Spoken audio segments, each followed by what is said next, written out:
Somebody said God put something valuable. God put something valuable in something disposable. In something disposable. In something disposable. The only part of the Trinity, the only part of the Godhead that became flesh is Jesus. He literally, when we talk about how he wrapped himself in flesh. He felt the weight, he felt the heaviness of flesh. And he dwelt, which means he hung out. He didn't just come and be like, all right, deuces. I mean, he stayed for 33 years. Before the Word became flesh, all humanity had was just the Word. And the Word was spoken through prophets. The Word was written on tablets and then given to a man on a mountain. His name was Moses. He wanted to come and hang out so that we could see a person who lined up with truth and who was the Word, who was God himself in flesh, so that we could say, if he's human like me, and the same Spirit of God that was in the beginning, before earth was ever created, before time ever began, before all the planets started going in motion, and they're still going in motion now, which is like 6,000 years later, if he can do the things that he's doing, and he can back it up with his life, he can back it up because he was basically living out what had been prophesied about him thousands of years before. I'm inclined to believe what he says when he can back it up like that. And so when I see somebody and I'm like, man, if he can do that, if he can say that, if he can be so bold as to do that, and then he's going to look at me and say, and you can too. I'm inclined to believe that. Yes, I'm Peter, and Jesus tells me to come out of the water, and and I want to do it because, he told me to, and he said I could, but, maybe you stepping out, I'm a little shaky.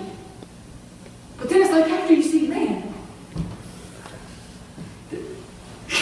because sometimes we like to have that one foot back on the boat, like just in case. Sometimes I like to, that's how I kind of get into pools, into oceans. I'm like, But really, if you just dive in, it makes the whole process a lot easier. But I believe that there's such faith in just taking that other foot off of what's comfortable, off of what's human, off of what's natural, and saying, if Jesus is calling me to do something that doesn't make sense to me, it's not logical in any sense. It's not natural. But if he says I can do it, I want to believe it. And I want to walk out what I believe. I want to live out what I believe. So verse 6. There was a man sent from God, whose name was John.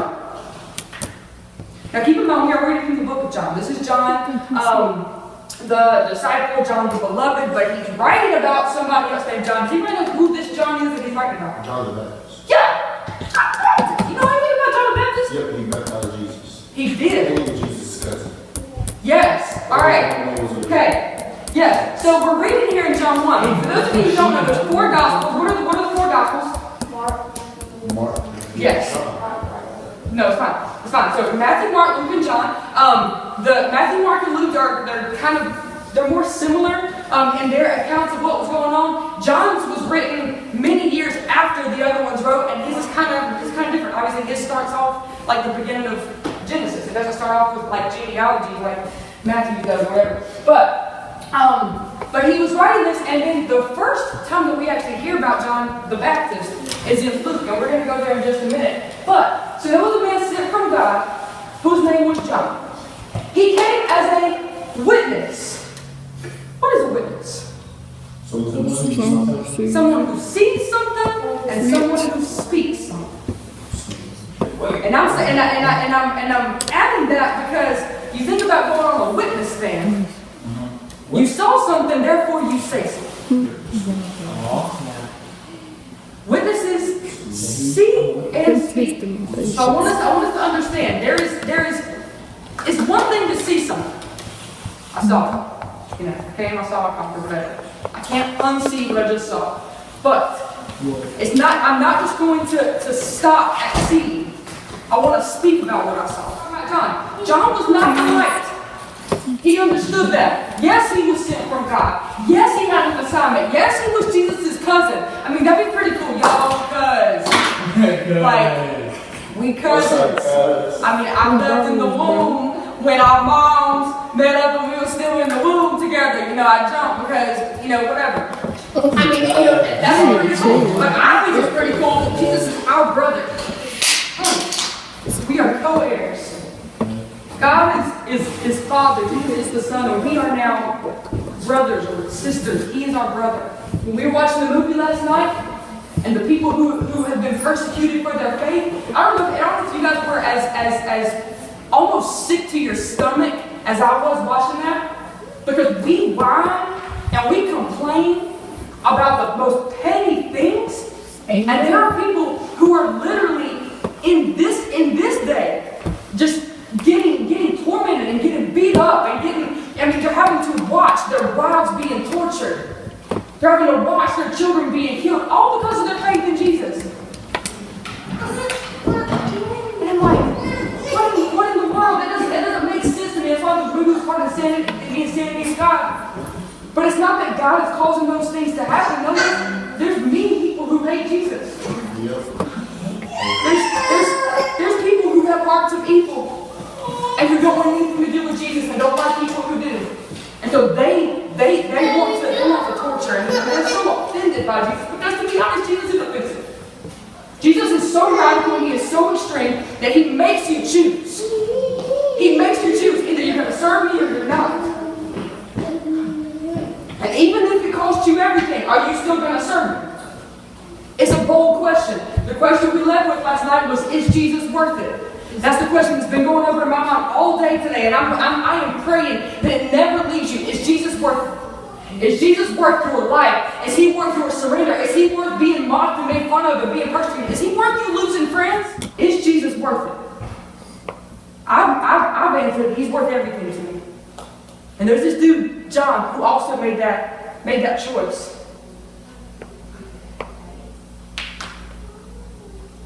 He said, I'm willing to be weird, I'm willing to be an outcast, and we're not going to read all about how weird he was, but let me just tell you, this dude was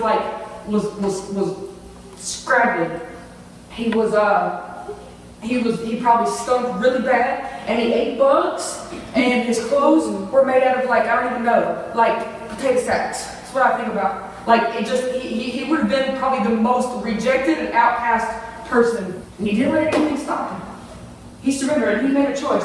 And so, I got to get back to this. So, verse 9, the true light, which gives light to everyone, somebody say everybody, was coming into the world. In case this is not clear. For God so loved the world, it's a big place, the world.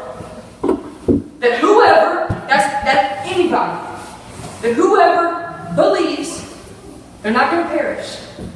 They're not going to die, they're going to have everlasting life. Jesus didn't come into the world to condemn the world, but that the whole world through him might be saved. The whole world. Everyone. The true light, which gives light to everyone. Does that mean everybody's going to receive the light? I don't know. Some people don't like light. Some people push away light. Their darkness is cozy to them. They're whatever it is, their own personality, what they've gotten accustomed to doing, their own habits, it's comfortable for them and it's dark. Why do we turn the lights off when we go to sleep? Because we don't want to see anything. We don't want to be anything. We don't want to see anything that's going to get us distracted. We want to be comfortable and cozy in our dark room or whatever. Not many people sleep with the light on, because when you light on, you can see things. A lot of people don't want to be seen. They don't want the stuff that's in secret to be seen. But it doesn't change the fact that he is the light and he gives light to him. And I know we're talking about Jesus, but we're going to be hitting a lot of John the Baptist tonight, because it's important that we understand the parallel, because a lot of what we see in Jesus can we also see in John, and we can also see in ourselves. And I love that John the Baptist was in a place where a lot of people looked at him because he was weird, and they wanted to hate him, but they were actually drawn to his weirdness. They wanted to run away, and maybe smoke him dead, but maybe he smelled bad or whatever, and he had bugs around him. But they couldn't help but notice that there was something different about him. He wasn't quiet. He wasn't ashamed. He was loud. And first point is, he was positioned to point. He was positioned to point. He was in a place he had made a decision in his heart and his mind that I'm not going to let this life be about me. I'm sent from God, I have an assignment, and everything I do, I'm going to point to Jesus. So that's what he said. He said, I'm not the light. That's what he said in the verse we just read. I'm not the light. I'm not the one you guys are looking for, but there's one that's coming. There's one that's coming after me. There's one that's coming after me. And he was constantly pointing. Everything he did was pointing to Jesus. He was positioned to point. We're going to keep reading. Verse 10. He was in the world. This is talking about Jesus. He was in the world, and the world was made through him, yet the world did not even know him. He came to his own, his people, his creation, the ones that he loved. He made them. He knew them. He wanted them. He came to his own. His own people. His own people did not even receive him. This is the Jesus. Everybody, we love Jesus. No, Jesus was actually in the flesh, on earth, hanging out with people. People didn't want anything to do with him. They didn't know who he was. They didn't believe who he was, and they pushed him away. And it says, but to all who did receive him, to all who did, there were some who did, there were some who believed, who received, who chose him, who believed in his name, he gave the right to become children of God. Verse 13, who were born not of blood, nor of the will of flesh. A term we like to call born again. Not of the will of the flesh or the will of man, but of God. That's why we say born again. There's a second birth. Yes, we are all born of our mamas. We're not getting into that conversation. But you are naturally born. You didn't have any control over it. You couldn't have stopped it if you wanted to. You didn't do anything to get here. You just, boom, you're there. Praise the Lord. We got a mama in the room. She can testify, Yeah. we won't embarrass you too bad. But that is a natural birth. It's very natural, it's very painful. I would think, I don't know. I don't intend on birthing children. I would love to without, but it's one of those pains I would just prefer to go through life not having to go. Anyway, but there is a second birth.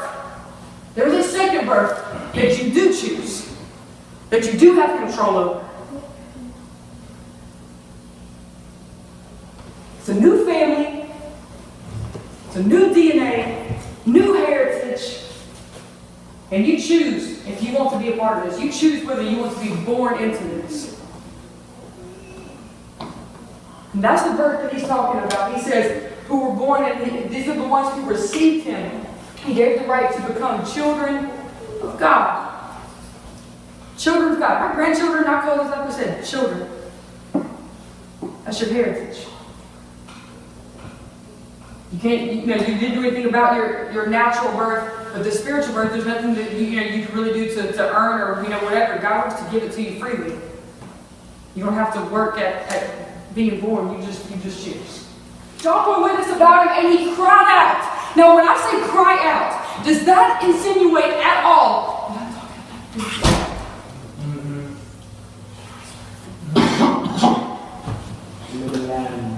Cry out. He cried out. Another translation says that he shouted. If there's something worth saying, it's worth saying boldly and loudly. If it's not worth saying, then shut up. If something is worth saying, and I hope that we think about this every time we go to speak. And I'm convicted too. God has been on my toes so much with preparing for this, with just thinking about the life of Jesus in a new way. If I want my life to mean something and really to affect somebody else, I have to take every thought captive, is what Paul says. Take every thought captive, make it obedient to Christ. I have to take every word seriously because words have power. Obviously, if the word is God and is with God and was God, that's the word. Obviously, there's some emphasis on the word, on words. There's the power of life or death is in the tongue. There's power in our words. What are we speaking? Are we speaking slander? Are we talking down to somebody? Are we just speaking negativity? Are we just speaking selfishly? Whatever. Or are we speaking things that are actually going to matter for somebody's, hopefully, their life for eternity? Are we speaking into somebody's relationship with God? Are we encouraging? Are we building them up? Well, maybe those things that you think are jokes, maybe somebody, they think about this when they get home and like, man, what if there's some validity to that? What if they meant it? I know they're saying a joke, but what if they really mean it? I really think it's... What if? Words have power. And he cried out. He cried out. He said, this was he of whom I said, he who comes after me ranks before me. So this is him basically saying that, talking about Jesus, he says, because he was before me. Verse 16, from his fullness we have all received grace upon grace. For the law was given through Moses. We talked about that last week. That was words that were written on tablets. They were engraved in stone, but they were written by the finger of God. It's what Exodus says. They were inscribed and engraved by the finger of God. It's so crazy to think like that. How does that happen? I don't know. For the law was given through Moses. Grace and truth came through Jesus Christ. Law we talked about was religion, or I got to. Grace is relationship, and I get to. I get to. I don't just got to follow a commandment. I don't just got to, I don't got to go to church. I don't got to make sure that Kathryn don't get mad at me if I'm not there. I don't got to serve. I don't got to do things. No, that was the law. That was a commandment. That was these rules. This is a relationship with God. A relationship, a friendship. There is a bond here where I get to, and I want to. That's grace and that's truth. That's personified in Jesus. We're back here talking about John the Baptist now. We got both. We're talking about Jesus and John the Baptist. So I'm going to make sure that we're staying together. People are asking John, who are you? And verse 20 says, he confessed and did not deny. He was not ashamed. The contents are of greater concern than the container. He was saying, I'm not the Christ. I'm not the one that you're looking for, whatever. I'm just a container who has got something inside that I've got to get out. I am pointing people to Jesus. I am pointing you to the Christ, and he's coming before me, and his ranks go before me. And one of the verses says I'm not even worthy to untie his shoes. Like he's that much of a big deal. This is the Jesus. This is the Word in flesh that for thousands of years, from the time of creation, all the time through the prophets and everything, people were waiting on this Messiah. And John the Baptist gets to be the one that says, hey, he's coming. He's coming. And people are like, are you him? Are you him? He's like, no, I'm not the Christ. I'm not the Christ. But he says, and they said, well, what are you then, Elijah? He said, I am not. Are you the prophet? And he said, no. So they said to him, who are you? We need to give an answer to those who sent us. So there's people talking. There's people talking. There's people that are asking because they see that something's different. How would they know something's different if John is not acting different and saying stuff that's different? If he's looking like everybody else and acting like everybody else, what is there to question? What is there to ask? So my encouragement to myself is that I want to be more like John the Baptist. That there's something so different that there are people who are sitting where and asking, what's going on? Who are you? Mm-hmm. Who is this that you're talking about? Because if I'm just looking like everybody else and talking like everybody else, I'm going to blend in. And I'm going to be silent. But no, I want to be like John, who cries out, make straight the way of the Lord, as the prophet Isaiah said. Make straight the way of the Lord. One of the Proverbs 3:6 that you gave us for the next week's verse, one of the translations of that says, trust in the Lord with all your heart, don't lean on your own understanding, and all your ways acknowledge him, and he'll make the path straight. It's narrow, it's straight, it's narrow. And it's hard. It's hard. I'm not going to tell you. And it says, it's easy to just have this broad, whatever. Use the whole lane. You can swerve. You can turn, whatever. But no, it is a hard life to stay on the straight and narrow. But it takes focus. It takes intentionality. And it takes knowing who you are and knowing the assignment that God has sent you with. Mm-hmm. That everybody has the same assignment that John the practices. We are preparing the way of the Lord. John was doing it for Jesus in the flesh. What are we doing it for right now? How are we preparing the way for the Lord right now? Y'all can talk back to me. Anybody know? Are we just sitting here doing nothing? Just, lounging, chilling on our phones? Are we just wasting time? What is the purpose of us getting in the Word and learning about Jesus? To tell everyone about it? Yes, because how can you tell somebody something if you don't know something? How do you know it if you don't hear it? How can people hear it if there's not a preacher to preach it? Yep. You're welcome for me studying and preparing to give you what God is saying, but please don't rely on me. I am happy to serve you, and I am happy to pour out to you what God has given me, but do not rely and do not have your relationship with God be based on me. That's right. Because what God has given me is great, and I want to give it out to you, but you can't just you can't just live on what I'm feeding you. You have to feed yourself. Yes. You have to get so hungry that you feed yourself at home. You have to get so hungry that where other things used to satisfy, they don't anymore. You have to take it up a notch. Yes. I want to prepare the way for the Lord because Jesus is coming back. He was coming for the first time when John was talking, but he's coming back again for the last time.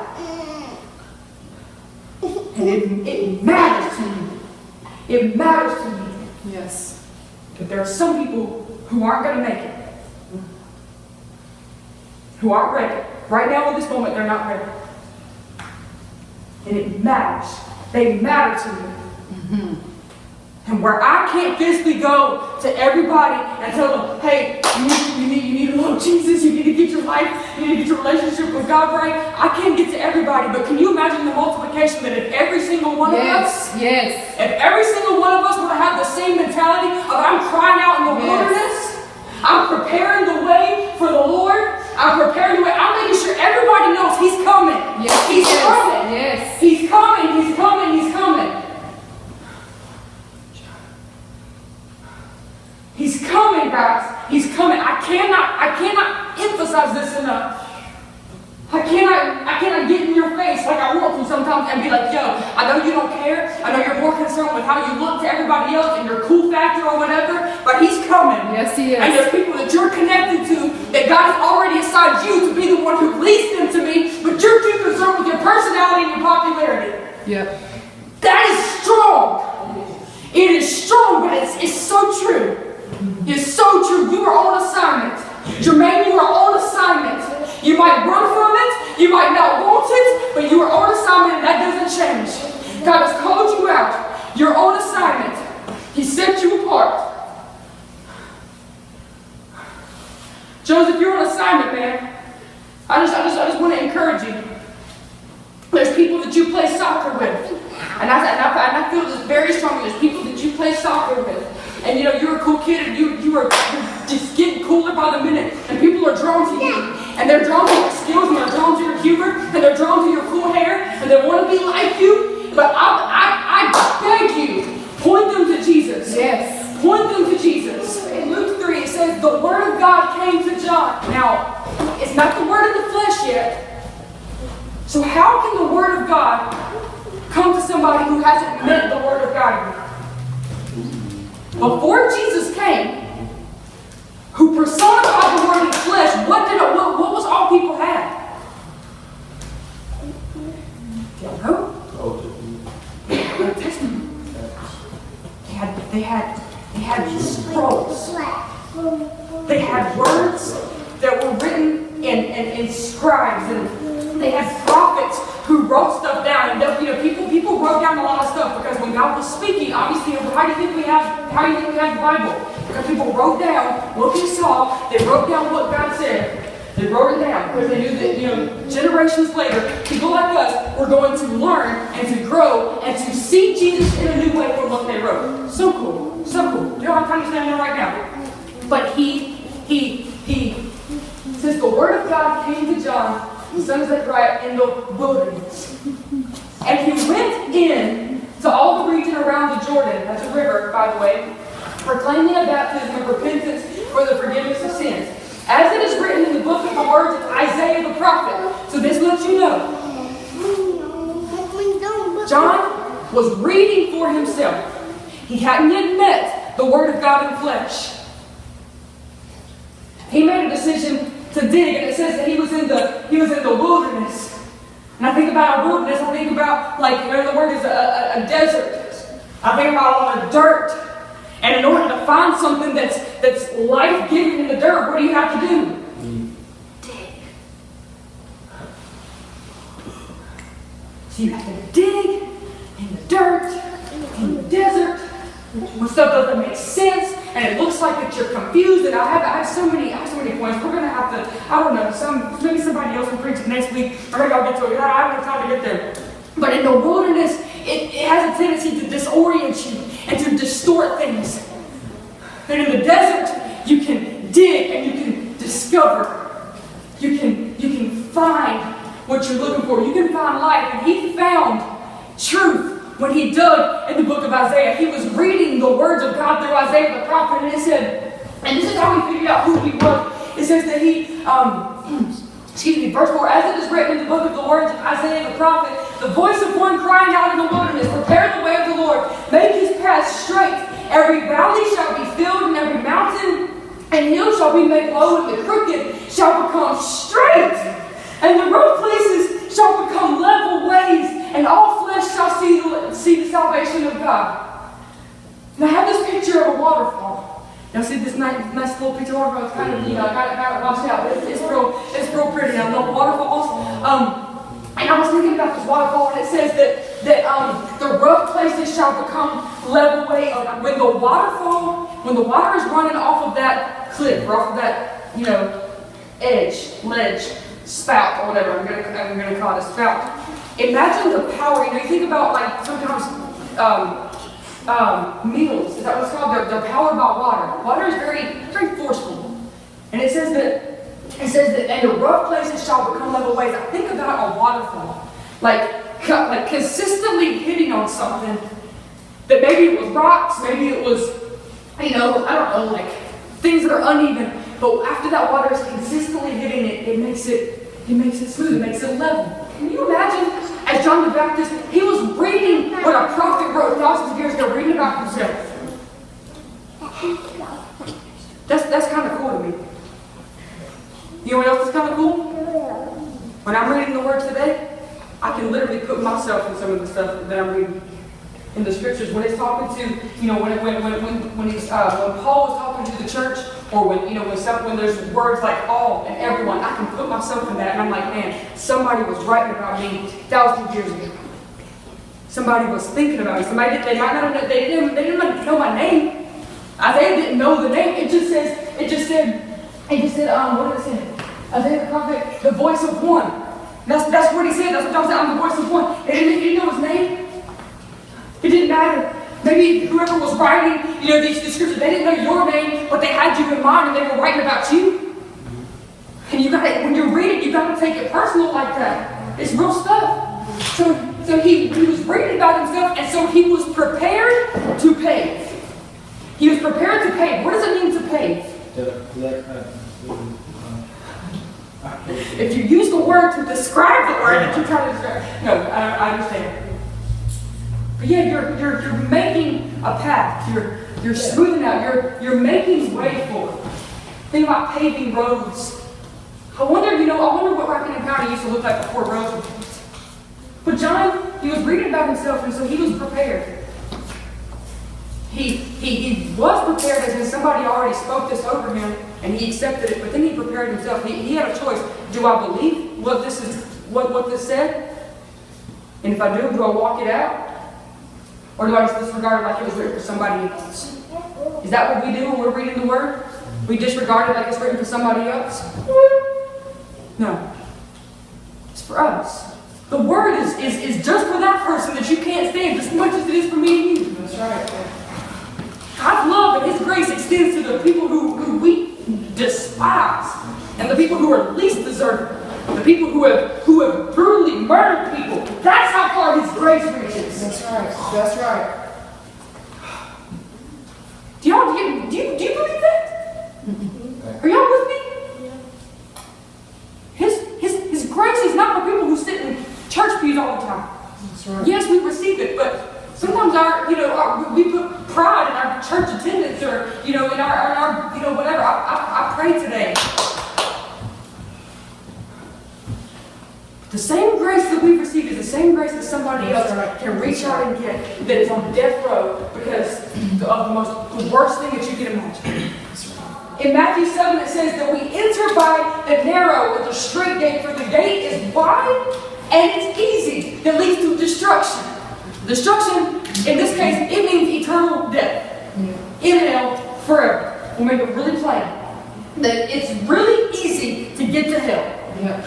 It's really easy. You really don't have to work. But you know what's really cool? It's really easy to get to heaven too. Yeah, it is. It starts with believing. That's what it is. But it's not just about you getting to heaven. It's about how many people can I bring with me. That's right. And sometimes that's what's hard. It says for the way the gate is wide and the way is easy to lead to destruction, and those who enter by it are many. Yeah.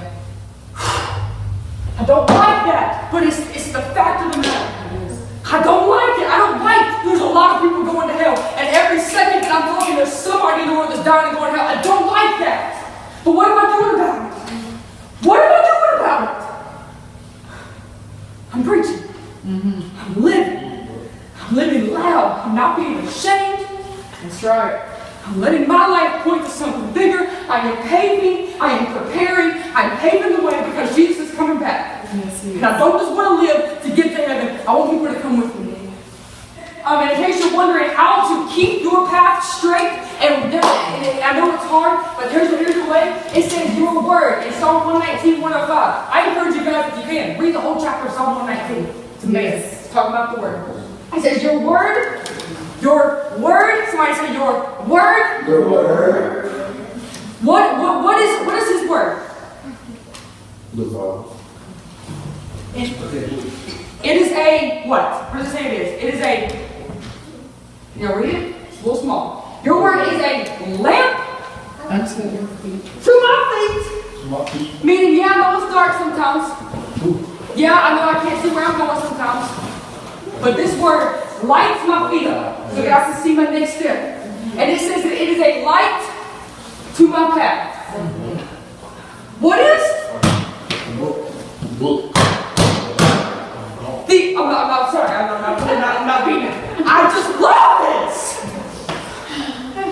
I love Jesus, and I love this just as much because this is Jesus. Yes. Jesus is this in flesh. Jesus showed me how to live this out. So when I want to know how to live, I look to this, I look to Him, and I let this light my path. Yes. I let it be a lamp to my feet, my steps. I don't have to see the whole road or whatever. I know where I'm going to end up. I don't have to know the whole plan, the whole process. All I need is to know right now, Lord, what is your word? Okay, what's my next step? I don't know. Let me see. That's what I'm doing all the time. God, what am I doing? What am I doing? That's what I asked God. I was like, what am I doing? What am I doing with my life? I'm living in my parents' basement. I'm working a part-time job, and still serving tables. What am I doing with my life? But I've made my decision. I'm voice of the one crying out in the wilderness. I'm trusting Him completely. I'm putting in applications where I can, but I'm not just accepting just anything because I'm on assignment. Yes. I don't have to have luxury. I don't have to have lavishness or whatever. If I can get out with bare necessities, as long as I'm doing what I know I'm called to do, I'm content. Yes. And I believe God is glorified. Yes. And I look to Him for that. I don't look to other people's opinions because people's opinions get on my nerves. Can I just encourage somebody? Yes. People are probably going to, and they'll have good intentions. They're going to be like, well, why aren't you doing this with your life? And why aren't you doing this? And why aren't you doing this? And they're probably going to have all these questions for you, whatever. But so what? If you're 26 and 30 and however old, and you're single, you're not married. If one more person says, when do you get married? That's not the end all. Are you fulfilling your assignment? When's the last time somebody asked you that? Can we change up the questions that make people forget how are you doing today? Really, most of the time we don't care. And probably the person who asks us really don't care. We could unload on them if we really wanted to. They don't care. How are you living out your assignment today? Isaiah and Gwen, how are you living out your assignment today that God destined you with before you were born. We'll end on this. Verse 38 of John 7. So we're back in John, but a different chapter. It says, whoever believes in me, as the scripture has said, and the scripture is what? The Word of God. Just want to make sure that we are all clear that everything is going back to the Word of God. Everything is pointing to Jesus. Yes. Let's just make that clear. It's in the Word. It's Jesus. Okay. So whoever believes in me, who's talking right here? Jesus. Whoever believes in Jesus, the scripture has already said, out of his heart will flow rivers of living water. Now picture that waterfall. Where do rivers come from? Y'all ever looked at a river and like wanted to chase it like all the way back and said, like, where does it come from? I guarantee you can probably trace it back to some type of waterfall. Because waterfalls, they go into, this pool or whatever. But imagine if all this rushing water were just coming, but it had nowhere to flow to. Everything would be flooded. And sometimes it happens, whatever, flash floods. But a river starts from a waterfall. A river starts from a spout, a central place where this water is coming from. And it says out of his heart, what is in your heart? Or sometimes I just say out of his belly. What is in you? Out of his heart will flow rivers of living water. There's another verse, and I have so much scripture, but there's another verse that says that the first Adam and Eve, that he was a living being, and Jesus, the second Adam, is a life-giving spirit. Yes. So one just lived, the other came to bring life. Yes, he lived, but it wasn't just so he could live and die. He wanted to bring life with his life and death. Yes. And his living water. He says, come to me and you'll never thirst again. And in Luke 6, it says, the good person out of the good treasure of his heart. Talk about a treasure, but it's not about the vessel. We talked about it at the beginning. It's a voice and a vessel. The voice of God came through the vessel of Jesus Christ. John the Baptist was a vessel that allowed the voice of God to come through his mouth. It wasn't about the container, it was about what the contents were, what was inside that was invaluable, what was the treasure. It said, Paul says, we have this treasure in earthen vessels, so that the excellency of the power will be of God and not of us. It's not about the container, it's not about the vessel, it's not about you. That should relieve you. You should feel really great about that. It's not about you. The weight is not on you, but there's something in you that needs to come out. Needs to come out. And how does it come out? How does it come out? It says the good person out of the good treasure of his heart produces good, and the evil person out of his evil treasure produces evil. For out of the abundance of the heart, read it, mouth speaks. We use our mouth for a lot of things, but it's meant to speak out what's in our heart. What is in your heart? Whatever it is, it's coming out of your mouth. That's why I tell you guys all the time. You give yourself away. You give your heart away when I hear you speak. Not just at church, not just when you're wanting me to hear what you have to say, but when you speak through, Snapchat, social media, stuff like that. You give yourself away. This is a heart thing. It's a heart challenge. So the last point. The last point is that he was postured to pour. Consider this your life. Okay. It's not much to it. Seriously, that's really not much to it. Your life is but a vapor. Your day is on tomorrow. It's not really pretty. It's not very glamorous. But consider this your life. This is a vessel. That is what we are. We are a vessel with something inside of us. Because what did we say at the beginning? God put something valuable in something disposable. Somebody remember. I love it. You remember all the things? Positioned to and prepared to pay. And the last one is postured to pour. All right. So y'all know somebody who is a servant. A lot of times in the Bible times they poured water. They would I don't know why it was so important, but for kings or whoever, that's a lot of times what we see as a picture is somebody who was like washing somebody's feet.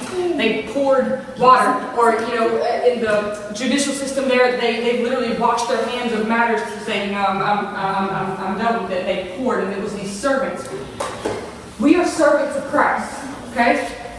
We're not forced to be, but we choose to be. That's why I have a tattoo on my shoulder that says bond servant. That's the difference in a slave, or the difference in a slave and a bond servant is one is forced, one is chosen. I choose to be a slave. I choose to be a servant. I choose to pour. I choose to allow Him to pour into my life and not pour out into somebody else's. And this is what God showed me. He said that, and I was thinking about the leftovers and how we are blessed because Psalm 23 says that our cup runs over.